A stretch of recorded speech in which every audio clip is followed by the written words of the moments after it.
तो अभी यहाँ पर एक न्यूज़ निकल कर आ रही है औरंगाबाद से, जो कि महाराष्ट्र के अंदर औरंगाबाद लोकसभा क्षेत्र है, जहाँ पर एमआईएम पार्टी काफ़ी मजबूत स्थिति में है। और कल की ये बात है, लगभग 17 जून 2024 की। और 17 जून को जैसे कि बकरीद का दिन था, और उसी दिन इम्तियाज़ जलील साहब को आनन फानन में थाने में जाने की ज़रूरत पड़ गई। क्यों? इसलिए कि कुर्बानी के दिन ही, कुर्बानी के बाद वहाँ पुलिस थाने के द्वारा कुछ जानवरों को पकड़ लिया गया। और जैसे ही खबर मिली इम्तियाज़ जलील साहब को, पूर्व सांसद जो इम्तियाज़ जलील साहब औरंगाबाद के हैं, और ये जो जानवरों का पकड़ने का जो मसला है ना, ये देश के अलग अलग कोने में चलता रहता है। जब कुर्बानी आती है तो जानवरों से प्रेम ये बहुत ज़्यादा हो जाती है लोगों के अंदर, खास तौर से भारत के अंदर। और वही जब ये 10 दिन 5 दिन जब कुर्बानी का जो समय ख़त्म हो जाता है, उसके बाद से ये सब जो जीव हत्या या जीव से जो मोहब्बत प्रेम है, ये सब खत्म हो जाती है।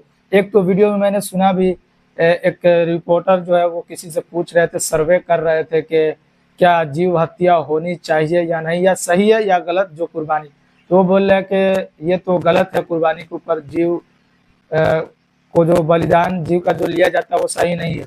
लेकिन उनसे पूछेगा कि आप नॉन वेज है या वेज है, तो बोलते हम तो नॉन वेज है।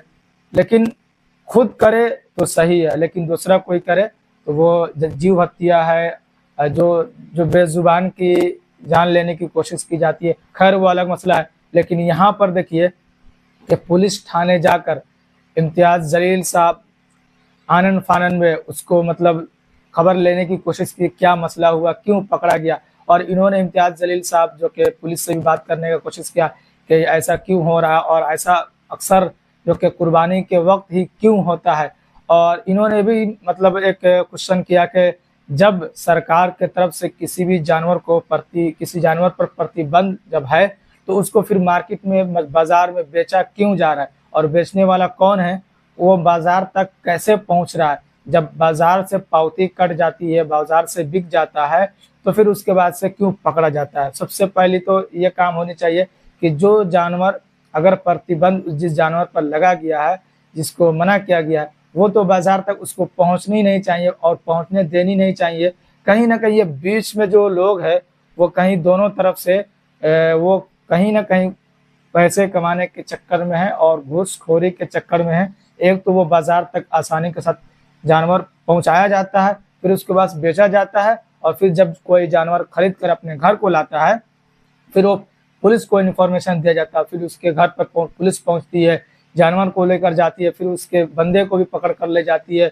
तो ये कहीं ना कहीं बहुत शिकायत मिल रही है। इम्तियाज़ जलील साहब ने ये वीडियो में कहते हुए सुने जा रहे थे कि ये जो बीच वाला जो मसला है ये बहुत तेज़ी के साथ हो रहा, और मुझे पता चल रहा कि ऐसा हो ही रहा है। क्योंकि जब जिस जानवर को मना किया गया है वो बाजार तक पहुंचनी नहीं चाहिए, और जिस जानवर की कुर्बानी के लिए परमिशन दी गई है उसको भी पकड़ा जा रहा, तो कहीं ना कहीं ये गलत हो रहा, और ये सिर्फ कुर्बानी के वक्त ही क्यों हो रहा। और देखिए, अगर आपका लीडर जो मजबूत होगा ना, तो वह हर वक्त आपके साथ होगा। जैसे यहाँ पर देख सकते हैं एमआईएम के जो लीडर इम्तियाज़ जलील साहब, जैसे उनको पता चला, जैसे नमाज पढ़कर वो घर पर आए और उनको पता चला कि ऐसे ऐसी दुर्घटना हुआ है हमारे लोगों के साथ, तो वो फौरन पुलिस थाने में जाकर इनको मतलब छुड़ाने की कोशिश किया और पूरा मामला क्या उनको समझने का कोशिश किया। तो ये उसके बाद से बाहर आए और वहाँ पर प्रेस कॉन्फ्रेंस किए और लोगों से बात भी किए, और उन्होंने बताया कि ऐसे ऐसे बात हुई है। तो कहीं ना कहीं ये पूरे देश भर से ऐसा मामला आजकल देखने को मिल रहा है, और ये सिर्फ और सिर्फ कुर्बानी के वक्त ही प्यार मोहब्बत जो जानवरों से है वह सिर्फ 1-2 दिन के लिए ही देखने को मिलती है। तो ये अपडेट जो कि आपको मैं दे रहा हूँ औरंगाबाद महाराष्ट्र से, जो कि आप यहाँ पर देख सकते हैं। और ये कोई औरंगाबाद की केवल बात नहीं है, ये देश के अलग अलग कोने से ऐसी तस्वीर निकल कर आती रहती है।